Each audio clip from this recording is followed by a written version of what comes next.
खुलताबाद तालुक्यातील पळसवाडी येथे शासनाने संपादित केलेल्या जमिनीवरील अतिक्रमण हटवण्याच्या मागणीसाठी उपसरपंच सोमीनाथ थेंगडे यांनी तहसील कार्यालयासमोर बेमुदत उपोषण सुरू केले।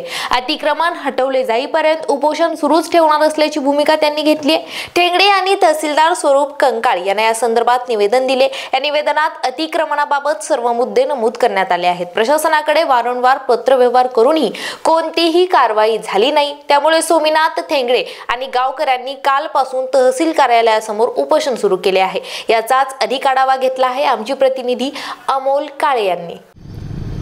खुलताबाद तहसील कार्यालयासमोर कालपासून उपसरपंच तसेच पळसवाडी ग्रामस्थ हे आमरण उपोषणाला बसलेले आहेत। त्यांच्या नेमकं प्रमुख मागण्या काय आहेत हे आपण त्यांच्याकडनं जाणून घेऊया। माझ्यासोबत गावचे सरपंच उपसरपंच ग्रामस्थ देखील आहे। आपण त्यांच्याकडूनच त्यांच्या प्रमुख मागण्या काय आपण ते जाणून घेऊया। उपसरपंच नमस्कार। गेल्या कालपासून आपण आमरण उपोषणाला बसले आहात, नेमकं तुमच्या काय प्रमुख मागण्या आहेत? आमच्या प्रमुख मागण्या शासकीय घरकुल 119 गट नंबर 189 मध्ये शासकीय घरकुल योजनेतून घरकुल दिलेले होते। बेल आहे।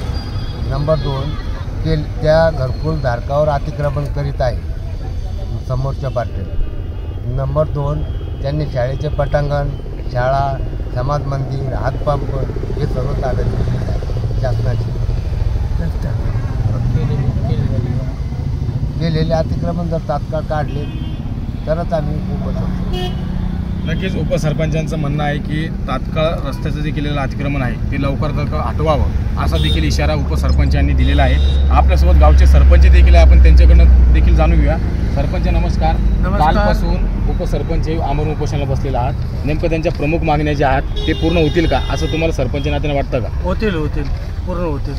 प्रमुख मागण्या पूर्ण होतील आणि जे 1972ला शासकीय योजनेतून जे घरकुल दिलेले आहेत बेघरांना 172 घरकुल वाटप केलेले आहेत आणि त्या घरकुलवरती शाळा,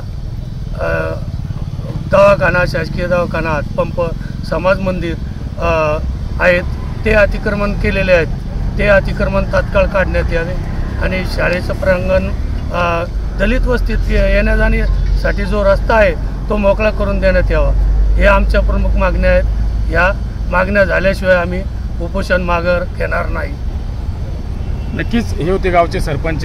आमच्या ज्या प्रमुख मागण्या आहेत त्या तात्काळ पूर्ण करावा, अन्यथा तीव्र छोडोबाचं आंदोलन देखील छेडण्यात येईल असा इशारा देखील ग्रामस्थांच्या, सरपंचाच्या, उपसरपंचाच्या वतीनं देण्यात आलेला आहे। मेरा नाम जायदा है शेख बाबू। हम पळसवाड़ी में रहते हैं। हमको जाने को रास्ता नहीं है। बच्चे स्कूल पढ़ते हैं, स्कूल में जाने को नहीं है। सब कीड़े मकोड़े समाज मंदिर में रहते, सब अतिक्रमण करा हुआ है। किधर से जाना, किधर से रहना हमने? क्यों गरीबों को सता रहे हमारे को? जो हमारा हक है वो दो हमारे को। हाँ, पळसवाडी येथील काही ग्रामस्थ देखील उपोषणाला पाठिंबा देण्यासाठी तर आलेले आहेत। आपल्यासोबत काही ग्रामस्थ आपण त्यांच्याकडनं देखील जाणून घेऊया। दादा नमस्कार। कालपासून गावचे उपसरपंच प्रमुख मागण्यासाठी तहसील कार्यालयासमोर आमरण उपोषणाला बसलेले आहेत, नेमकं त्यांच्या प्रमुख मागण्या काय? गावातील जे गट नंबर 189 मध्ये अतिक्रमण झालेलं आहे, कारण 189 मध्ये हे घरकुलासाठी संपादित केलेली जमीन होती शासनाने आणि गोरगरीब जनतेसाठी हे वाटप केलं गेलेलं होतं। पण त्यानंतर झालं की या जागा मालकाचे जे नाव होतं ते कमी झालेलं नव्हतं, त्यामुळे ते आज अतिक्रमण करून रस्ता पूर्णपणे बंद केलेला आहे आणि गोरगरीब जनतेंना कुठून जावं ही मोठी पंचायत आहे। साधारणतः गावातून फार मोठा वेढा मारून लोकांना घरापर्यंत जावं लागतं आहे, सकाळ संध्याकाळपर्यंत। आणि शेजारीच ऊस लावलात आलेला आहे, त्या ऊसातनं बरेचसे किडे, सर्प वगैरे हे जे आहेत तिथं वावरत आहेत, त्यामुळे तो एक जीवाला धोका निर्माण झालेला आहे।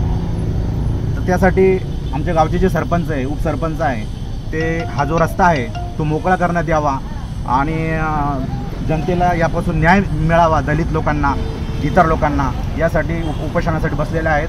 तरी शासनाने या मागण्या मान्य करून सरपंचांना सहकार्य करावे असं मी विनंती करतो गावकरी या नात्याने।